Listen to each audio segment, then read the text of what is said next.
오늘 하세나 본문은 요한복음 20장 11절에서 23절까지의 말씀입니다. 그런데 마리아는 무덤 밖에 서서 울고 있었다. 울다가 몸을 굽혀서 무덤 속을 들여다보니 흰 옷을 입은 천사 둘이 앉아 있었다.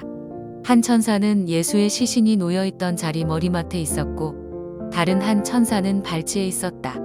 천사들이 마리아에게 말하였다. 여자여, 왜 우느냐? 마리아가 대답하였다. 누가 우리 주님을 가져갔습니다. 어디에 두었는지 모르겠습니다. 이렇게 말하고 뒤로 돌아섰을 때에 그 마리아는 예수께서 서 계신 것을 보았지만 그가 예수이신 줄은 알지 못하였다.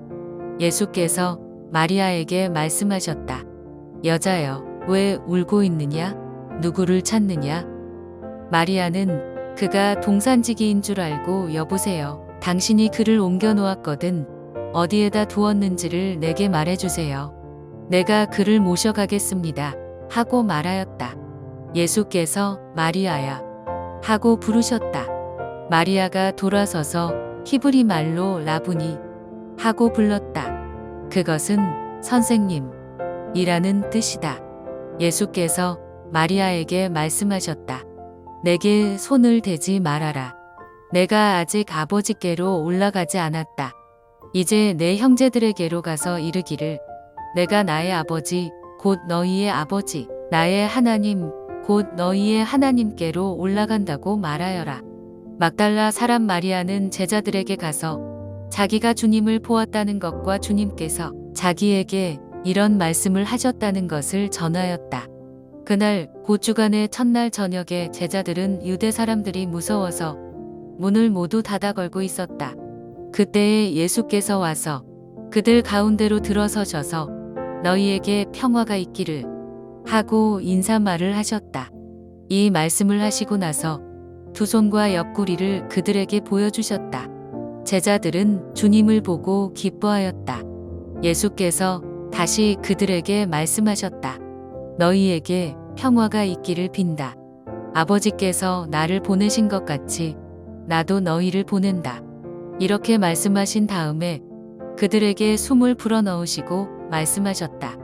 성령을 받아라. 너희가 누구의 죄든지 용서해주면 그 죄가 용서될 것이요 용서해주지 않으면 그대로 남아있을 것이다. 오늘 말씀에는 울고 있는 마리아에게 부활하신 예수님께서 나타나시지만 마리아는 예수님을 동산지기로 착각합니다. 그러자 예수님은 목소리로 자신을 나타내셨고 마리아는 예수님의 음성을 알아듣고 예수님을 붙잡으려 합니다. 하지만 예수님은 지금은 자신을 붙잡을 때가 아니라 예수님이 나타나신 사실과 예수님께서 하신 말씀을 제자들에게 전하라는 사명을 마리아에게 주십니다. 마리아는 예수님의 말씀대로 제자들에게 가서 주님을 보았다고 하고 주님이 자신에게 이렇게 말씀하셨다는 것을 전합니다. 부활의 주님을 처음으로 만난 막달라 마리아의 모습을 보면서 부활은 믿는 것이기도 하지만 부활은 전하는 것이라는 생각을 해보게 되었습니다. 마리아는 제자들에게 내가 주님을 보았다고 말하며 그 예수님께 들은 말씀을 전했습니다. 당시에는 여자가 법정이나 여러 곳에서 증인 역할을 하지 못했다고 합니다. 하지만 예수님은 그런 여자를 자신의 부활을 증거하고 전하는 첫 사람으로 사람들 가운데 보내신 것입니다. 부활의 주님을 믿는 믿음으로 그 부활을 증거하고 전하는 자로 살아가는 저와 성도님들이 되시기를 축복합니다.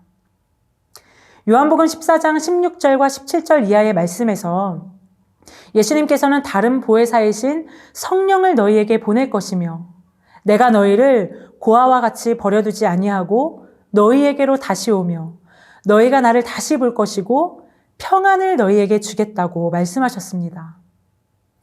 예수님은 이 말씀대로 부활하신 날 저녁에 유대인들을 두려워하여 숨어있던 제자들을 찾아가서 평강을 선포하십니다. 제자들은 유대인들이 두려워 집 대문과 방문을 모두 잠그고 있었고 아무도 그 문을 열어주지 않았지만 잠긴 문을 통과하여 예수님이 나타나셨습니다. 부활하신 주님의 몸은 영광을 받으신 육체이기에 성령님처럼 원하는 곳이면 어디든지 그리고 언제든지 시간과 공간을 초월하여 나타나실 수 있게 되었습니다. 두려워하던 제자들에게 2번이나 평강을 선포하시고 그들을 위로하신 예수님은 숨을 내쉬면서 성령을 받으라고 말씀하십니다. 성령을 받으라는 말씀은 성령을 영접하라는 뜻입니다. 성령을 받으라 말씀하시면서 숨을 내쉬는 것은 하나님께서 아담의 코에 생기를 불어넣으심을 떠올리게 합니다.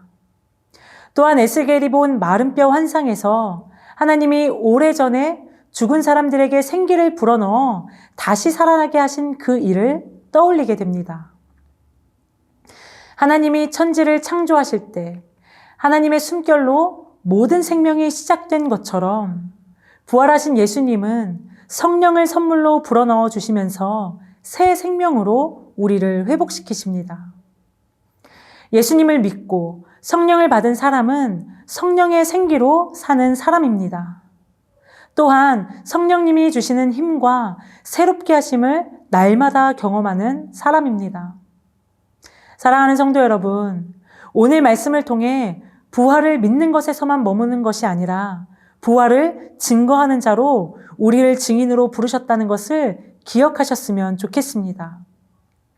부활의 증인으로 살아가는 것은 우리의 힘과 노력으로 되는 것이 아닌 부활하신 예수님께서 성령을 불어넣어 주셔서 부활의 새 생명으로 우리를 회복시키시고 성령께서 주시는 힘을 날마다 경험하는 사람이라는 것을 기억하는 오늘의 삶이 되시길 축복합니다. 오늘의 하시조는 사용하지 않는 가전제품 플러그 뽑기입니다. 안 쓰는 가전제품 플러그를 뽑아서 전기를 절약하면 좋겠습니다. 그럼 오늘의 하시조 함께 하시죠.